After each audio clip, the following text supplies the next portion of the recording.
justified and destroying their city. But the king still loved his people and felt sorry for them in their pain. The king was wise and had known that the people would drink from the fountain, and he had already had a plan to help them. He went to his son, who was the prince of the kingdom, and said to him, "I want you to help heal our subjects."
Many of the homes were broken down, and the people were unfriendly and suspicious.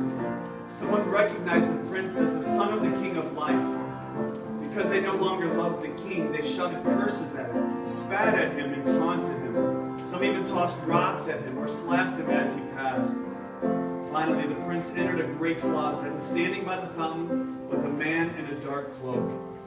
It was the king's archenemy, the one who had persuaded the people to drink from the fountain in the park.